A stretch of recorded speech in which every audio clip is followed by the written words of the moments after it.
terrible student.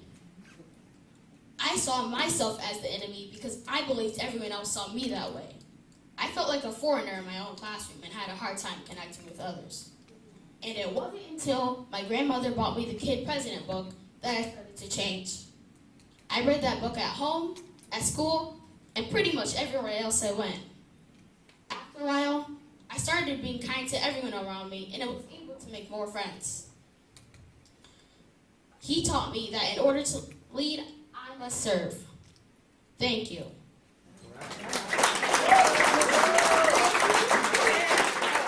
My name is Kirk Turner. I come before you excited to share with you one of many influential persons in my life. As I pondered on the question of who influenced me, perhaps it could be Superman. But no, it's truly Dr. King.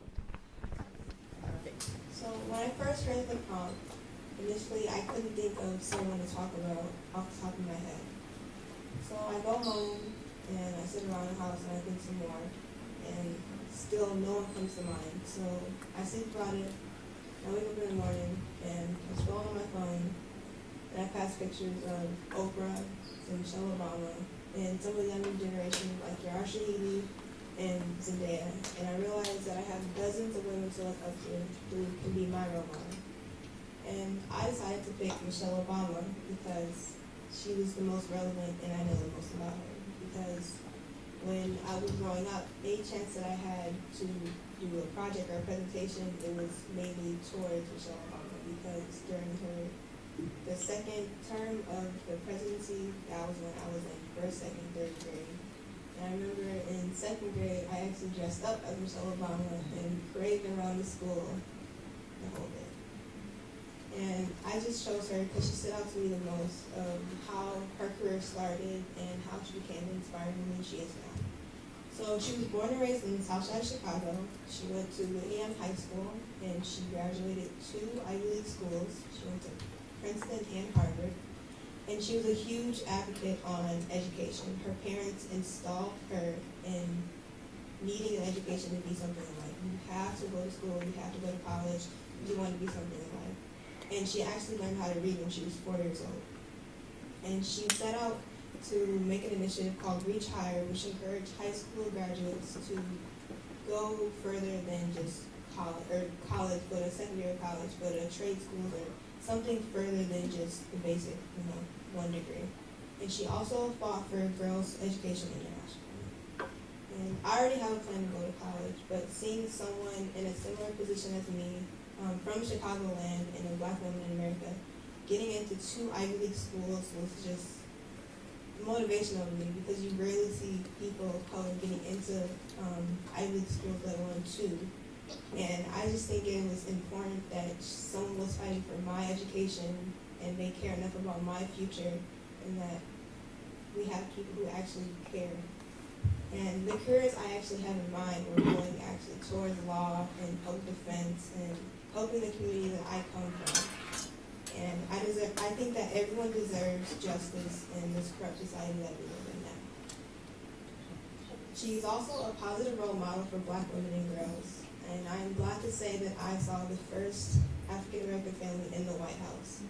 And that statement didn't hit me hard until I actually sat and thought about it, that over the last 230-some years, we've only had 1 president in the White House who was of color.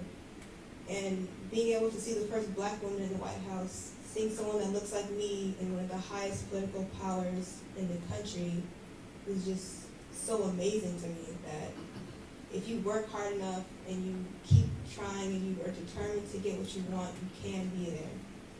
But she was also a successful woman before she was the First Lady and before she was even Mrs. Obama. Unlike the other past First Ladies, she was very involved in helping the nation. And in 1991, she worked her way up from being just an assistant to the mayor, which was Richard Daley, to being Assistant Commissioner of Planning and Development of the City of Chicago. And also in 2002, she started working for the University of Chicago Medical Center. And in 2005, she was promoted to the vice president and was taking home a hefty salary of $221,000 a year. And she worked that job until January of 2009 when Brock was inaugurated to be. And she was determined and put her faith and believed that Brock would set his goal to be in his political power, and she believed it. And being independent is very important because at the end of the day, you only have yourself to fall back on, and you should be able to be confident and secure that you can make your future your own. And she was very determined to get the best for herself. And she said in her recent book, Becoming Michelle Obama, that when she was in kindergarten, she took a color test and got one question wrong, and it picked her brain all weekend. So she comes back to school the next Monday, and she asked the teacher, can she retake it? And she retook the test and got 100% on it. And she said that story stuck with her because she was so determined to get that perfect score, to get it all right, that she stayed at home and she studied the colors and she made sure that she got it every right, even when she was just in kindergarten. So determination is the leading factor to success, and without it, you may never reach your goal. If you want to succeed, you must have self-determination. And I can go on and on about her and all the amazing things that she's done and how she's helped our country so much and financially supported Chicago. She's given back to the community she came from, and recently this past 2 summers, I believe, they gave $2 million in summer jobs to less fortunate children who couldn't afford it themselves. She's learned how to balance her priorities, being the mother of 2 daughters. When Brock was working for the Senate and when he had to do his campaigns, he moved to D.C. She stayed in Chicago with Sasha and Malia, so they could still have friends and they could still be with their family. And she just stayed with them by herself, but she was still strong and helped Brock when he was doing his campaigns also. She was an advocate for self-care, which was her Let's Move movement, which helped reduce child obesity in the early 2000s and 2010s, and education, and also being able to stand up for what she believes in. And I believe that these are perfect factors to an inspiring role model.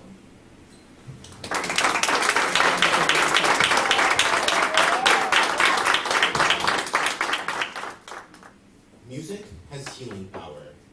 It has the ability to take people out of themselves for a few hours. Elton John. Don't lose your passion, or the fighter that's inside of you. Alicia Moore, also known as musical artist Pink. How many of you here love music? Raise your hands, high and proud. What are your favorite genres?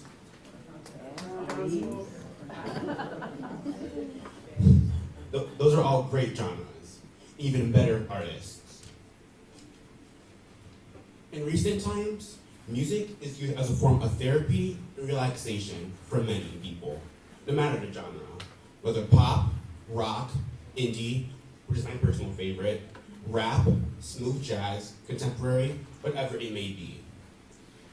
And some musical artists even serve as inspiration and influences for some people, with my personal favorites including Khalid, Kehlani, Haley Kiyoko, Lorde, Halsey, Pink, I just quoted, Mitski, Sia, FKA Twigs, Rihanna, and even bands including the Black Eyed Peas, Tegan and Sarah, Florence and the Machine, Imagine Dragons, Nirvana, Panic at the Disco. The list goes on and on. Trust me, I love my music. I even turned to writing some of my own in recent times under the stage name St. Lawrence. And even though I won't release a mixtape anytime soon, I still love my hobby. It is these musical artists that have influenced me for the better. But no musical artist has influenced me the most in my life, but the late, great, moonwalker, king of pop himself, Michael Jackson. The late Michael Jackson was a phenomenal singer, songwriter, dancer, and even actor, having played the lovable Scarecrow in 1978's The Wiz. His iconic dance moves and sky-high tenor voice has made him an unforgettable idol to many people worldwide. I was a fan of his ever since I was young and absolutely fell in love with his music and dance, even having played Michael Jackson in Experience for the Wii when I was younger. I remember waking up every day excited to play the game and dance to his music. And although I can't moonwalk or dance sing and dance as well as he could, I still enjoy dancing to his music. In fact, if I could dance with any past or live dancer or performer, he'd be at the very tip-top of my list, well above others such as FKA Twigs, Zendaya, or Sierra. But that's besides the point. My point is that Michael Jackson is a great influencer and performer to all. His songs have told us that in times of despair, they don't really care about us. Or that at times, it makes us want to scream. Or that it makes us remember the time the way you make me feel. I'm pretty sure he'd give me a pity laugh at my bad puns. But if you were to walk into this room right now, I'm sure we all swoon at his presence. Fangirls fading, everybody lining up to get his autograph. He even once sang, "I'm starting with the man in the mirror. I'm asking him to change his ways." This goes to show that even Michael himself knew he had to prove upon himself as a person. And although he was plagued with many allegations and rumors in his life up until his death, he has maintained that he was a great man who has touched many souls. His charitable works being that he donated a hyperbaric chamber to help burn victims at Brockman Medical Center, or that he performed a benefit concert at the Omni Auditorium in Atlanta to raise $100,000 for the Atlanta Children's Foundation, or even when he met 14-year-old cystic fibrosis sufferer David Smithy in his Encino home to fulfill his lifelong dreams. He was a great man, he was, even leaving his legacy to his children, one daughter, Paris, and two sons, Michael Jr. and Blanket Jackson. If they were here right now, I'm pretty sure they would agree with my heartfelt tribute to their father. He was a great man, and I wish I had met him or known him personally. What a man he was. Well, now I must be going. I would say I would walk away, but I'd be better at walking. Thank you for your attention.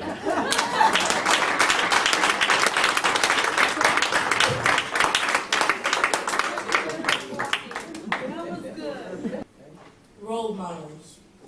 The definition of a role model is a person you look up to. I look up to Mr. Young. Mr. Young is my choir teacher at my school, Washington Junior High. And one of the many things that he has taught me is to be kind and peaceful to everyone. Even be kind and peaceful to people that you might necessarily not like.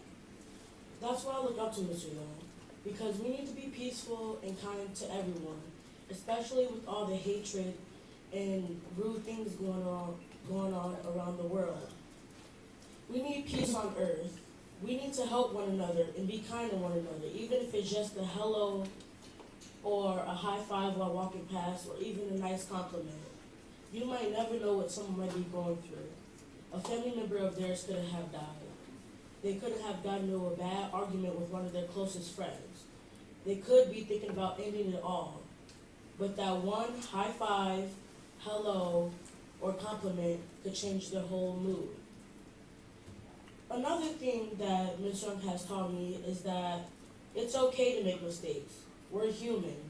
We will make a mistake more than once in our lives. Whether it's singing the wrong note, which I do most of the time, forgetting to take out the trash, or even forgetting to wake up on time for school, which I also do. Another reason why I look up to Mr. Young as a role model is because one day we sat down in class, and it was just a regular day, but I could feel that either someone was in trouble or something bad had just happened. He started to tell us how his friend had died in a mass shooting that happened in Orlando. He told us that in times of despair, to sing. Singing brings the world together. He said everyone who walks in one of our concerts doesn't come out with the same mindset. In that he picks a sad song, an upbeat song, and a mysterious song. He selects songs around those feelings to please everyone at the concert. That's why whenever they come into one of our concerts, they're higher than what they came in to the concert. In addition to reasons why I look up to Mr. Young as a role model is because of many of his morals. One of his morals is to never hit a girl or a woman. Most of the time, men are stronger than women. If hit strong enough, one hit could possibly kill a woman. Going along with this moral, another moral that Mr. Young told us was being chivalrous. Being chivalrous means being courteous and gallant to a woman. This is a moral that is important to live by because you learn how to have manners for everyone, especially women. Also, one of his morals was to tell the truth, especially if it's something that can hurt someone or can lead to even bigger consequences. If you tell the truth, people can learn how to gain trust from you because they know that you're honest and will tell the truth. And another one is treat people how you would want to be treated. If you come off rude and disrespectful to people, you should expect that people should come back to you rude and disrespectful because that's what you give off. One of his last morals was having respect for yourself. Having respect for yourself really means that you're worthy of being treated well. If you're not being treated right, you deserve to do something that makes you feel that you're being treated right. And last one is don't judge people. People may look different, people may sound different, and people may dress different. But that doesn't give you the right to point it out or make fun of them for it. People should be able to be themselves and be who they want to be.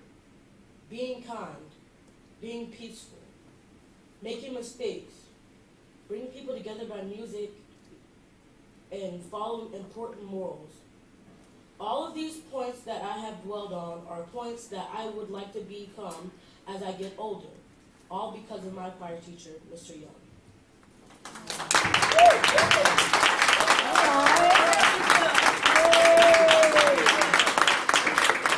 going to start this off with a quote that has inspired me for a very long time. Give me more than you think you should, are the words stated profoundly by my drama coach, Joseph Hoyt. It's stated simply, bluntly, and rather occasionally. But it hadn't occurred to me that this simple statement will be the foundation of my motivation for the rest of my high school career. Granted, it was only meant to be in the context of my drama activities, such as the fall play, the speech team, or even group interpretation. Yet I still found a deeper meaning and related it to my everyday life. All of this was thanks to Mr. Hoyt, whom I've known for 3 years now, and I hope that I continue to work with him until I'm finished and walk through those high school doors that I've gotten familiar with after all of these years. Now, when I first met Mr. Hoyt, I was a shy, timid, rather plump freshman, and I auditioned for the Joliet Central speech team. At first, he intimidated me. Because he was the tallest man in the room, and remained the tallest person in any room. For example, comparing him to me, I'm Frodo Baggins, and he's Gandalf. But this uneasiness quickly washed away after he encouraged and inspired the rest of these children to become a part of something new. To put yourself out there, give anything that you put your mind to, your all. I held these words in high regard, admiring that this one man was able to rally an entire group of children. That's very hard, especially since they're teenagers. They don't even listen to their parents. To put your best foot forward to ensure that whatever happens, at least you tried and had fun along the way. Numerous lessons were learned after spending more time with Mr. Hoyt. I've learned practical skills such as choreography and becoming more natural with my movements. This was also accompanied by oral skills, which included being able to project my voice, speak in front of an audience without becoming scared, or remembering what I have to say. but not during the speech because I'm reading it. Never in my life did I think for a second that these abilities would prove useful in the real world. And I'm thankful for him drilling into my brain that they do, in fact, matter. One specific moment was when I went to my regional competition for speech at Southland College Prep High School. He took me to the side and told me that I need to show out there and show everyone what I'm capable of. To prove that I made it all the way there for a reason. It wasn't even about the awards or medals at the point. It was about how much I'd worked and improved on my piece. And that's all that matters. He used his words, "Give me more than you think you should," once again. And I smiled. Mr. Hoyt gave me the confidence to just enjoy what I had practiced thus far. Overall, I felt myself not only grow as a performer, actor, and individual, but as a teenager. Without his instruction, I wouldn't be the young man that I am today, and for that, I'm truly thankful. All in all, Joseph Hoyt, my mentor, inspiration, and coach, has influenced my life in more ways than I could possibly imagine. He's done so much for me, and I'm grateful for it. He's a man that you simply can't forget, because he will find you. And make sure that you memorize your speech. And I'm sure that once I'm done, he's going to walk through those doors and tell me that you got a 6. Even during those times when I thought I had lost all hope, he still spoke to me and encouraged me to continue on. If I don't put in the work, how can I expect to accomplish anything at all? I hope that one day when I'm all grown up, that I can visit Mr. Hoyt and tell him that his words have assisted me through the thick and thin. I want him to be proud of how much I will have accomplished by then. After all, I want to give the world more than what's expected of me. Thank you.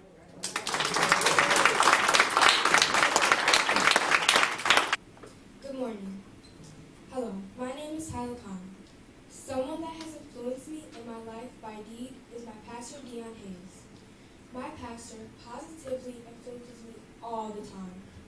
Of course, when he preaches, he uses parts of the Bible. He always relates back to current times. This helps me understand. In addition, I always learn more. The sermon also always has a message at the end. The message I have received is never to let bad moments define your life. I carry that everywhere I go. It really has an impact on me dealing with situations. After not making it onto my basketball team, I was so defeated. I completely gave up. After I pulled myself together, I remembered, I cannot let this define me. There's always next year. I've also seen my pastor deal with a lot of personalities. He's never rude. If he needs something done, he's firm but always calm. I take that in use when talking to people to be calm and never demanding when asking for something. As a preteen, there's always something going on. I'm going to need to talk to someone, and not always having my dad around can be hard, especially when I need advice from a male figure. So having my pastor there and being able to go to him is amazing. I know he won't judge me, but just encourage me in love. It doesn't completely fill the void of a dad, but it's certainly close. He even relates to the girls in his church as spiritual daughters. As I'm getting older, I'm trying to become a better person and really think through my decisions. Therefore, going to church every Wednesday and Sunday has made me become a better person. It has definitely raised my morals and goals. I strive to become a better person because I know at the end it's really defining me and making sure my character builds up. My pastor has accomplished a lot. He's been on TV, having his own book, even going to other churches to preach, but still come back to my church and helps us. When he preaches, he even brings up mistakes and what can be done to help fix them. So whenever I make a mistake at school, I say, Tyler, what can you do to help you become a better person, go back to the situation, and see what you can fix? I'm so grateful for my pastor, Deon Hayes. He has helped me to blossom in life, in school, everywhere. That's the person that has influenced me. Thank you. So that's the last one. So give them all a hand again.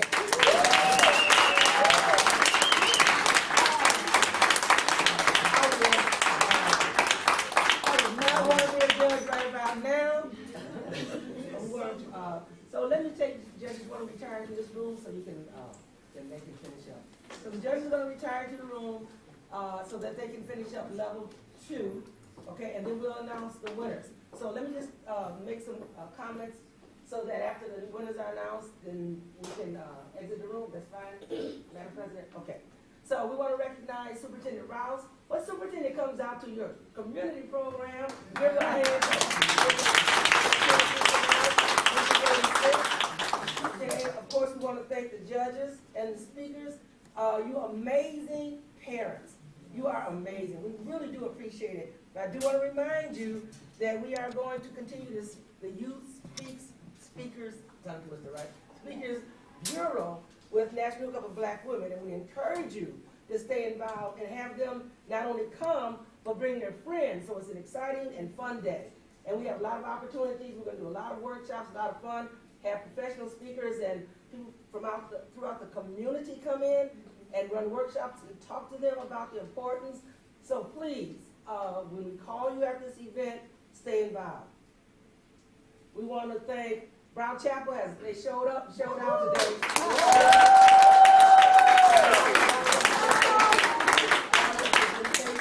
And then to let you know, and she probably doesn't know this, but we were thinking about asking Miss Caitlin, want to stand? Okay, she writes plays, right? Give her a hand. She writes plays.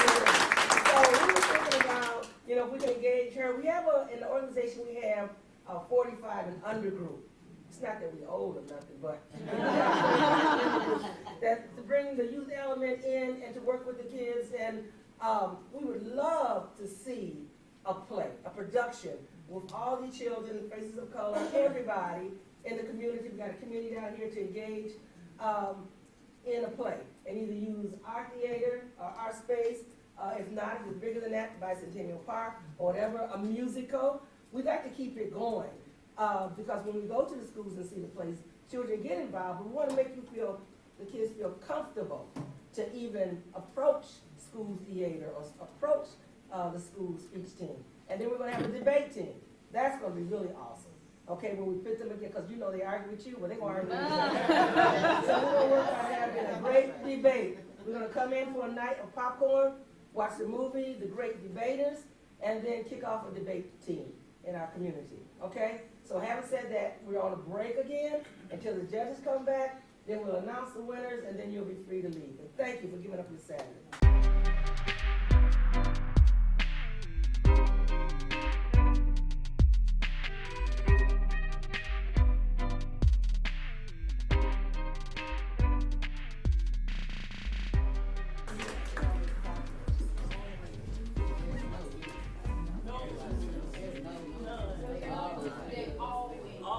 Yeah, and we believe that. We're all winners, okay?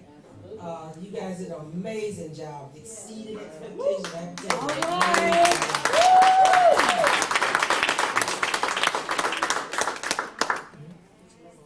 Okay, we're going to do level 1, which is ages 8 to 12. Level 1, ages 8 to 12.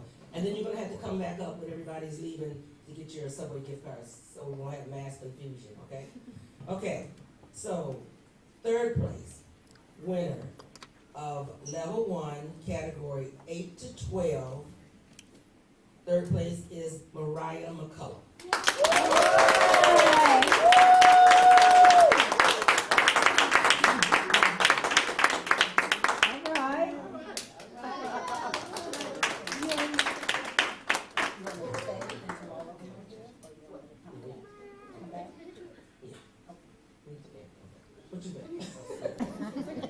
Second place, Kai Nathaniel. All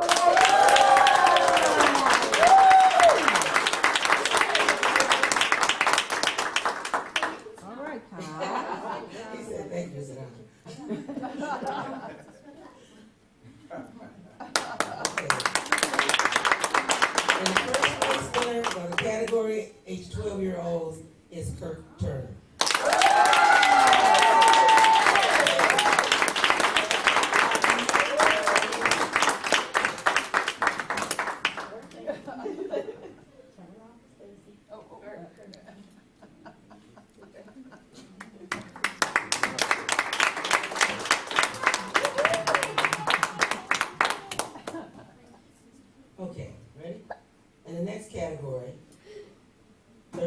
17-year-old, level 2. Third place winner is Tyler E. Khan.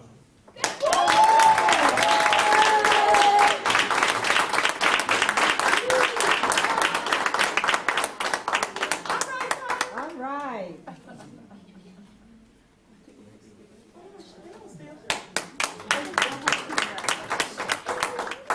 Second place winner is Devin Thomas.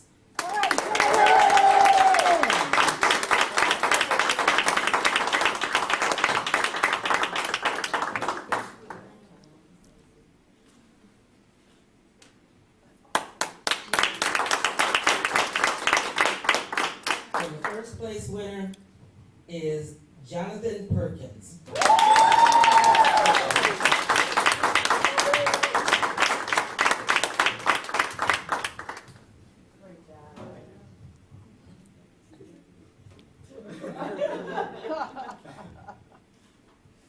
Okay, thank you. All right. So once again, we want to thank you. We want to thank our judges. Give the judges a hand. We want to make sure that every child understands what the ratings were and ways to improve, things that they just completely excelled in, so they can continue that. We sent sheets out earlier so that they would know about the time, the speech development, content presentation, practice that. So we want to continue this. So please do not be discouraged. Everyone be encouraged, and we're going to see you again. Thank you very much. This is Julia Alexander. Yeah. Okay. And tell me your business again. Tell your...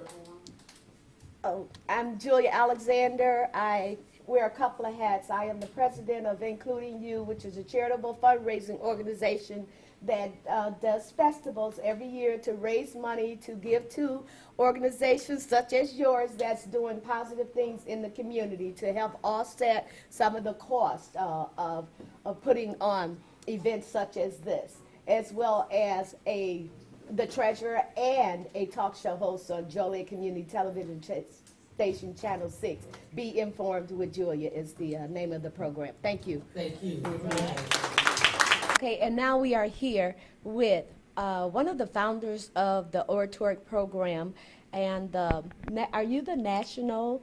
No, retired Okay, national president. yeah, okay, retired national president of the National Hookup of Black Women, Ms. Deb Summers, and the now sitting president, Ms. Deborah Upshaw. And we're going to talk about this phenomenal program that went on here today, the Oratoric program that went on today. We're going to start off with Deb Summers, since she implemented the program into, and we're going to find out a little bit of why that program was implemented and where they plan to go with it. Hi, Deb, how are you? Fine, thank you. Okay. The Youth Speaks program, oratorical program, was kind of brought about as like President Upshaw was saying, that we kind of analyze and look at gaps in the program. Sometimes we don't see our children of color taking a step forward in speaking, although we do see them join the speech teams and are in the school plays. We want to see more of it. That's right. Because we think just giving them a voice, it builds self-esteem, it gives them courage to move forward. I mean, not only in the personal life, but in school as well. And so that's the foundation, basically, that we base the program on. And this is in the second year. So last year was phenomenal, and this year was just off the chain. We were just so excited. It was yeah, yes, it was. Well, wonderful. listen, are you guys gonna? Is this an annual? It is. Event? Is it every year in the month of February? It will be every year in the month of February, correct. Okay. February is our African American read-in. Okay. And so we do sessions throughout, working with Joliet Public School District. I see Dr. Rouse. Yeah, Dr. Yeah. Rouse was in the room to work on that. And so this is part of that, the speaking, the reading, and promote literacy as well during this month. Well, I thought it was awesome. I really enjoyed watching these young people today, and it's like, okay, Julia, you better read some more, because I mean, they're so articulate and so profound in their speaking, and then the people that they choose to speak upon and the topics and everything. And I thought it was awesome. Deb, I think this is a wonderful program. I think if any of you missed it, you have got to get out here next year and watch these young people. They are our future. That's for sure. That's for sure. So what would you tell them? I know that you're extremely proud of each and every one of them. However, everyone can't be a winner. But for those that were not the winners but were good, okay, what would you tell them? Well, we just need to be encouraged, right? right. Be encouraged and to That's come right. forward. I just want to give credit to President Upshaw Yeah. for seeking the funds for this program. Yeah. It is through Silver Cross, Yeah. a Healthy Community Commission, and NHBW. That's a grant was approved to work with the youth. And so as a result, we want to continue the program. We're trying to get people now to put a play, a production. We're going to do a spring Yeah. production, a musical, Yeah. and then the debate team will come right after this. We're going to start a debate team. Oh, wow. I'm going to be on that because I like debating. So we're going to move on over here to President Upshaw, the woman that brings those fundings in so that these programs can continue. And as the public, as you can see, your money is not in vain. You see where they're implementing all these wonderful programs that's helping these children in the community. And so let's talk a little bit with you, President Upshaw. How are you today? I'm great. Okay, good. So tell me a little bit about this program and how you felt about it, enough to allow this program to go forward. I'm just over the moon Yes. excited. And I told Deb early this morning, you know, she the one I could text at 5 o'clock in the morning. I said, we are going to have a wonderful event, Yeah. and we're going to be here to uplift and encourage Yeah. these kids. And I think that's a job well done. We've done it. They feel good. And I know the kids are okay. And they've went around and congratulated Yeah. other was the Yeah. ones that didn't get the first, second, and third prize. But they're all winners. Yeah. They're all winners, and we're here to help them in any capacity, to show them. Deb has a sheet, and they'll be able to see where they can improve. So the next time, they could be on fire. Absolutely. They could take those Yeah. little lemons and make Yeah. lemonade out of them, and then they'll know exactly where they need to improve. That's right, So and I'm it is. excited It will about be it. sweet for everyone. Yeah. So listen, do you have any other programs as Deb Summers mentioned? You have a acting program. You want to try to implement? Right. It's Yeah. part of the arts. Right. Yeah. So what else do you have coming forth? Well, coming forth, we have a every month program for youth. And Okay. what we're trying to do is keep our mission within those confines, and so encouraging the kids with the reading, we feel like that's the literacy Yeah. part. If Yeah. they could get that, they Yeah. could do anything. That's right. Because if they can't read, Yeah. that hampers them from everything. So we're pushing the literacy, we're pushing the arts, we're pushing cultural trips, Okay. so that they'll know how to act in Wow. public. Yes. So all of these things are part of the grants that Deb and I don't do it Okay. by myself. Yes. We do it as a team. Yes. And she's more experienced than I am, so That's I'm right. learning a lot Absolutely. doing this term. So we want all our kids, we have partnerships with District 70C, Yeah. 84, and 204. Okay. And last week was the African American reading, and those It was kids, you would have been Really? so Right. proud of them.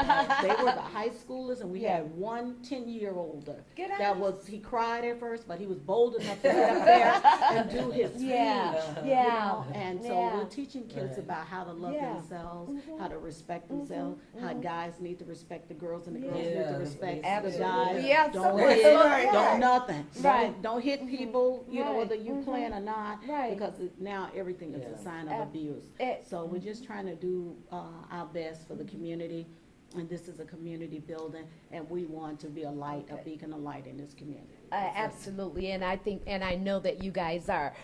Deb, President Deb, National Hookup of Black Women is a non-for-profit organization. Am I not correct? Yes. Please look into that camera and tell anyone that wants to donate, or if you just want to be a part of the National Hookup of Black Women, tell them what they need to do. Okay, we are a 501c3 nonprofit organization that serves the community. You can visit our website at www.nhbwjoliet.com, and there's a donate button, and all our monies are channeled to the community. We have 131 women and about 66 men on our roster, and no one gets paid. All our services are free, and all of our monies are put into our programs, and we're fiscally accountable and responsible. So we love to have you. We have youth programs from pre-K all the way to high school. We have dedicated teenager programs for girls and young men. and the little ones. So we are here, and if you'd like to visit us on Monday, Tuesday, Wednesday, and the second, third, and fourth Saturdays, we are here at 1705 Richard Street. Perfect. Now, Deb Summers, I want you to piggyback on that and tell them how long you guys have been doing what you're doing. Well, in Joliet since 1991. We're part of a national organization that's been in effect since 1974. Okay, as a part of our founder, Dr. Arnita Young Boswell, went to D.C. during the National Legislative Black Caucus. And so at that time, the women gathered together in one of the rooms because the men were taking care of business. This is in the 70s, right? And so, and they founded with her the National Group of Black Women in Joliet. How many more chapters do you have within the United States? We have 24 chapters throughout the United Wow. States. 24 chapters throughout the United States. And we're all on the same page. Yes. During the month of February, they're doing African American readings. Yes. They're doing other programs. In March, we'll be kicking off the women's history Wow. programs. Yes. And so, we want to be national and be programmatic, strong throughout the United States. Absolutely, and that you ladies are. You keep growing, and God keep blessing you. That doors are opening, and you're growing, and you're giving more to the community. You're setting more out there for these youth, and then you find these youth are coming in. And that's the most important thing, getting them interested enough, and you guys are doing They that. did a great job They- this year coming on board. Yeah, And then yeah. part of the cultural arts program is also our boys dance crew. Yes. In conjunction with Generation Dance. Yes, With yes, that. So, absolutely. Yeah, that's awesome. So And more boys are getting in the program. Yeah, and that's a Yeah. good thing. Right, More men right. leaders, that's Yeah, a right. good thing. Absolutely. And so, you know what? If you want to find out where the leaders are, come to National Hookup of Black Women, and you can find all sorts of leaders in every category that's out there. So thank you, ladies, for what you guys are contributing to the city of Joliet and actually to the state of Illinois. Okay, all right, God bless you. And so now I have Mr. and Mrs. and Little Miss Turner, and they are the parents of our first place winner here. And we're going to speak with the parents, and I know that you guys are extremely proud of your son on today, right? Okay, so could you tell us a little bit? I'll start with you, Dad, since you're the closest. Tell me what this means to you to have your son honored in first place winners on today. Just, excited about it. Glad he did a good job, prepared for it, and he deserved to win. Absolutely. Now, was there anything that you did to help him prepare that? Practice. Practice. You That's practice it. with Yeah, it. practice. So did he practice over and over and over? And over. Okay. And over. All Yeah. right. So what did you find some of his weak points that he had built up by the time of this speech today? Well, I really think he did really good. I think just, experience and continuing to work on speeches. Yes. That's about it. Yeah. Absolutely. Well, I know that he is awful proud of you and your participation and your support of helping him get it together, and then even further your support of being here on today. And so our hat goes off to Dad for the support of his son and his family. So thank you so much. And let's go over to Mom. Hi, Mom. Hi. All right. How are you? I'm good. Okay. Thank you. And your name is? Cassie. Okay, Cassie. So tell me about how you feel about your son's winning on today. It's truly an honor and a blessing for him to win this award today. He works very hard. He's very determined. Okay. And he's practiced long and hard for this speech. And we are truly proud of him and blessed to have a child and to be so proud of him. Absolutely. And so I know you both are looking forward. Are you looking for a college for him yet, or what? What are you Not doing? Still far out from that, yeah. He's 9, even That's though he okay. looks older. But we are, yes, Absolutely. we encourage him. Absolutely. College is the way to go. Absolutely. Okay. And who do we have here? Hi. How are you? Good. Oh, and your name is? Kaya. Kaya. And is this your brother, Kaya? He's not your brother? Are you proud of that man today? That young man today? Would you like to do what he's doing? No. No? Well, maybe you want to do something else in life, and that's okay because there's many things to do in life. Can you look at the TV and say hi to the people? Hi. Okay. All right. Thank you so much. Okay. And now we're here with Mr. Jonathan Perkins. Jonathan Perkins is also the first place winners in a different category. And that category, I believe, is 13 through 17. 13 through 17. So, Jonathan, tell us, how does it feel to have won this oratoric speaking on this day? Oh, it feels amazing because I kind of forgot about the competition because my mom had like sent me an email, and I'm like, oh yeah, I need to write that speech and kind of perform it. So a few days later, I wrote my speech, and I'm like, all right, when's the competition? And my mom went up to me this morning, she was like, it's today. And I'm like, oh, it's today, what time? I'm thinking like, all right, 6 p.m. Right. And she was like, it's 10 in the morning. And I'm like, oh, it's 10 in the morning. So I had to put on my suit, my tie is not tied correctly, and I came here. Yeah, well, we were kind of on the same page today because I thought it was at 6 in the evening too, so that's why I was late this morning, but I think you did a phenomenal job. Thank you. So in preparing for this, what made you speak on the person that you spoke on or the topic you spoke on? Well, my drama coach, Mr. Hoyt, has inspired me in so many ways, and I just wanted to prove that I was thankful for everything that he's done for me.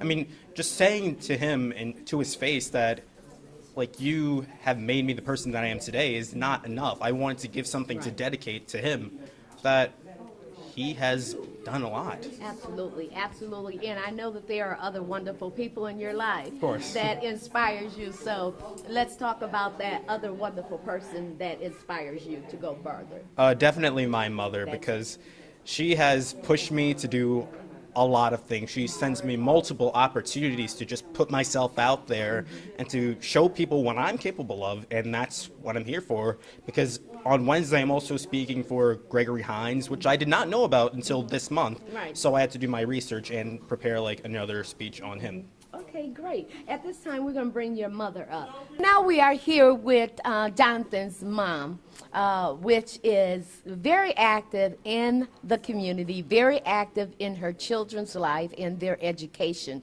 And Erica, I'd like to ask you today, Erica Holmes, I'd like to ask you today, how does it feel having Jonathan one more time, you know, hit that spotlight and do exceptionally well doing it? As a parent, you always want to see your children do well. And John always exceed my expectations, and I'm glad he has his own expectations of himself. Okay. What makes it all worthwhile. Okay, so there, I know you're pushing him towards some college. What is it, Harvard, Stanford? Where is it? Well, my goal would be a historical black college, or Harvard would be ideal. But I know he's want to go to Columbia. Okay. So whatever he decides, as long as it's something positive, then I'm for it. Absolutely. So as a mother, would you look into the camera and tell anyone out there, any mother out there that has children, and how they should support and stand behind them? Well, positive reinforcement always help. A little encouragement, a little pushing, getting out of bed, that helps as well. But just knowing that you're his support system, him or her support system, it means a lot.